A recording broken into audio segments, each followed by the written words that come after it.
Bang Arfi, Bang sebagai seorang praktisi hukum melihat kasus di kita ini sudah lama berkelanjutan ya, dan kemarin menghadirkan saksi ahli dari BP POM. Tapi BP POM tidak mau menjadi saksi ahli dan tidak mau hadir di sidang di kita menjadi. Gimana Bang menanggapi? Ya, jadi begini ya, yang harus kita pahami adalah hukum acara pidana dalam proses hukum acara pidana itu saksi atau ahli yang sudah dimintai keterangannya oleh penyidik kepolisian atau penyidik kejaksaan ketika di muka persidangan, maka itu menjadi saksi dari pihak penuntut umum. Itu dulu yang harus kita pahami. Artinya apa? Ketika penasihat hukum terdakwa atau terdakwa mau meminta saksi atau ahli itu dihadirkan di persidangan, maka saksi atau ahli itu bisa menolak dengan alasan apa? Saya sudah memberikan keterangan dalam proses penyidikan. Jadi yang bisa memanggil saya secara paksa itu adalah jaksa. Lain halnya kalau memang ada perintah dari pengadilan dan pengadilan memerintahkan upaya paksa terhadap saksi atau ahli itu untuk hadir di muka persidangan. Dan saksi dengan ahli itu adalah dua materi yang berbeda. Kalau dia saksi mengakui pada faktanya, kalau ahli itu tidak mengacu pada fakta dan pada suatu perkara, dan hakim tidak terikat pada keterangan ahli. Itu bedanya saksi dengan ahli. Jadi kalau ada ahli atau saksi menolak karena tidak berkenan atas perintah terdakwa, itu boleh saja, ya. Dan terlebih lagi, dia sudah dimintai keterangannya oleh penyidik kepolisian atau penuntut umum, maka dia bisa menolak karena saya sudah memberikan keterangan perkara tersebut di dalam proses penyidikan. Jadi kalau mau menghadirkan itu penuntut umum yang menghadirkan. Jadi kalau kita bicara materi itu sebenarnya, jadi kalau misalnya perkara itu terkait fitnah pencemaran baik, itu kan objek masih bisa banyak objek lagi yang bisa kita garap, fokus pada unsurnya, bukan pada satu merek yang itu menjadi perlindungan konsumen. Ya itu teknik-tekniknya pengacara yang harus kita di persidangan.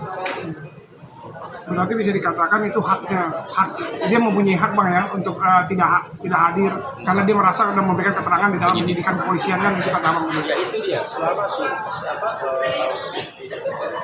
dia itu sudah memberikan keterangan atas penyidikan, itu bisa jadi alasan karena sudah dimintai keterangan oleh penyidik kepolisian atau kejaksaan. Kalaupun misalnya dia tidak berkenan hadir atas permintaan penasihat hukum terdakwa atau dari terdakwa, itu juga boleh-boleh aja. Lain halnya kalau hakim memerintahkan untuk hadir dan dipanggil oleh jurusita dan tidak mau hadir, itu upaya paksa baru. Bang, tapi kan kalau ketika sebuah produk yang mungkin belum didaftarkan Badan POM dan itu menjadi overclaim, itu bisa dipermasalahkan secara hukum nggak ketika itu diminta keterangan oleh pihak dari hakim? Sekarang di dalam persidangan ini perkara pidananya apa? Apakah perkara pidananya ini pemerasan atau konsumen? Nah, itu perkara yang berbeda. Kalau kita bicara fitnah, kita bicara pemerasannya, itu objeknya adalah orang yang diperas, orang yang memeras. Ya. Karena alasan apa orang itu memeras? Karena alasan apa orang itu merasa diperas. Seperti itu. Kalau terkait produk, itu umumnya itu terkait materi undang-undang konsumen. Jadi nggak bisa dalam satu perkara itu dicampur adukan perkara itu. Seperti itu. Jadi itu dua hal yang berbeda. Kalau kita bicara seperti produknya atau kira-kira pemerasan, di perkara yang berbeda. Iya. Seperti itu. Jadi kalau misalnya fokus pada pembelaan, kita bicara unsur yang didakwakan.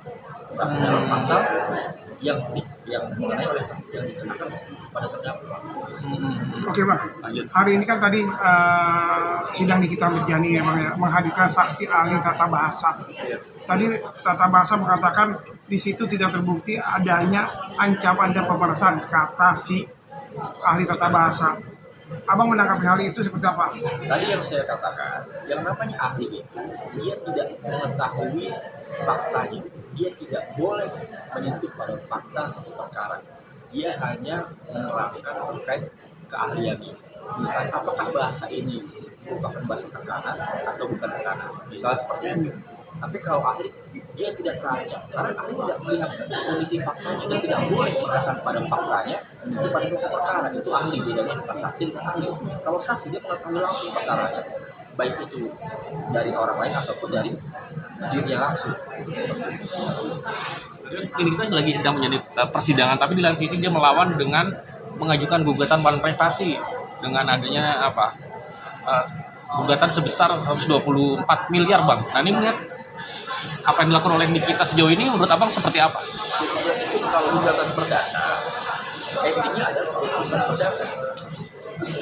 Tuntutan pidana, endingnya adalah putusan pidana. Iya. Itu dua perkara yang berbeda yang tidak atau bukan menjadi dasar putus pidana. Oh. Jadi ya kalau dia mau gugat perdata ya silakan aja buat prestasi. Iya. Kalau apakah dari gugatan itu dia bisa terhapus pidana? Dananya, ya. Bisa menjadi dasar pembelaan? Tidak bisa. Itu dua perkara yang berbeda.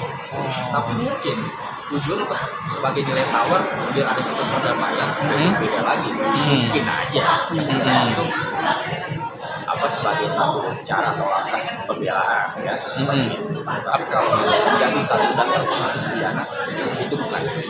Kalau untuk sebagai upaya untuk bisa menjebloskan Reza Gladys sejauh ini ada indikasi melihat ke arah sana nggak bang pendidikan kita? Data bukan penjara, data dan kemudian. Bukan ya berarti. Siapa?